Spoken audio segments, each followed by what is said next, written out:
Well, hi friends, and welcome to another week.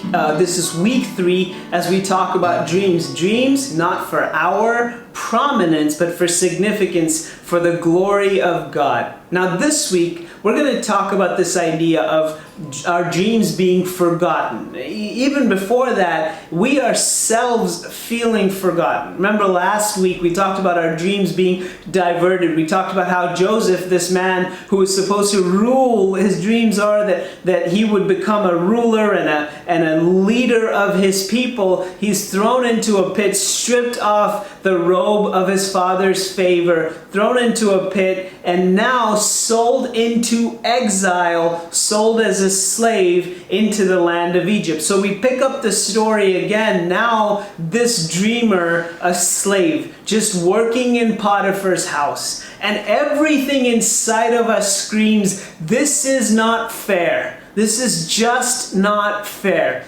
Joseph goes through season after season in his life, seemingly where things go from bad to worse. Maybe you can identify. You thought you had hit rock bottom. You had no idea that there were 50 feet lower than rock bottom that you could further go down into. Joseph's life seems this way.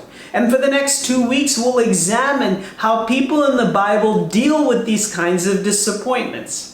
One of the reasons why I love the Bible so much is it isn't this airy-fairy book about, oh, life is all great and, it's all self-help and all wonderful and a bed of roses. It's very real stories, real people going through real situations, instructive, therefore, and useful to real people going through real situations. That's why we read the Bible so carefully. That's why it's so important to us.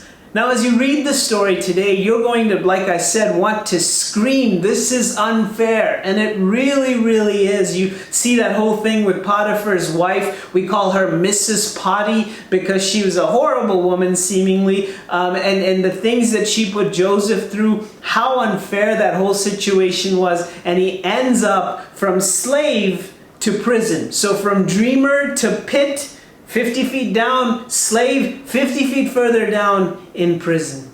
And honestly, as you read through Joseph's story, we start to see that he believes that he's forgotten. In fact, we read this later on. Joseph actually names his first son Manasseh, which means the Lord has helped me forget the pain of my father's house. There's this idea that the Lord has helped me forget my past. And in a very negative sense, the Lord has helped me forget. I don't even want to remember those things. I don't want to remember my identity. I don't want to remember my dreams. And many of us can identify with that feeling. There is this sense of loneliness, isn't there, with this idea of being forgotten. Albert Einstein put it this way. He said, "It is strange to be known so universally and yet be so lonely." He didn't have social media, but we all do, and we have thousands of friends on social media. We're known universally. I mean, people across the world know when we have something for lunch because we put it as a post on Facebook. So we're known universally, almost like celebrities back in the day, and yet most of us feel lonely and we feel forgotten. Here's a question I have for you. Do you feel forgotten by God Himself? Do you feel abandoned by God Himself? Do you feel like God forgot you? And if God forgot you, then your dreams, God dreams, are certainly forgotten. And so what I want us to just examine in a real way is what the Bible says about that. See, Jesus on the cross, when He was on the cross, He looked up in agony and He screamed out. He said, my Father, why have you forsaken me?" He's saying in His moment of great loneliness, my Father, you have left me.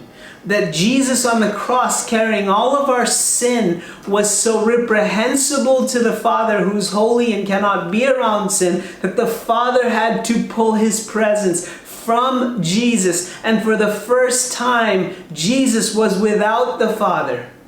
And because He went through that, because He was our substitute, The Bible teaches us that we never have to go through that. Jesus promised us that He will never leave us nor forsake us. Because He went through the experience of being forgotten and being forsaken, His children never have to go through that. And we know Joseph's story. In hindsight, we can see that even when he was a slave, he was not forgotten. Even in prison, he was not forgotten. But he felt that way. So here's a couple of things I want to say to encourage you. Number one, God's not done yet. He's not done. Whatever situation you find yourself in, and you may say, forget the dreams of God. Forget the dreams. You may feel that way, but God's not done yet. Can you hold on? Because God's not done yet. Number two, I may feel forgotten, but I am not. Jesus was forsaken, and He promised me, this is from Jesus Himself, quote unquote, I will not leave you nor forsake you. And if I am not forgotten by Jesus, if I am not forgotten by God, if God remembers me, then He remembers the dreams that He has put in my heart. And so number one, God's not done yet. You may feel like this is the end, or you may feel like this is the beginning of a dreamless life. God's not done yet. So hold on to the promises of God, because number one, God's not done yet. Number two, God's not forgotten us. He does not forget us. That is a promise from the lips of Jesus Himself. And number three, if He's not forgotten us, He's not forgotten the God dreams He has put in our hearts. And so, my friends, it is on the basis of that we continue to hold on to hope. Joseph may have said, the Lord has helped me forget.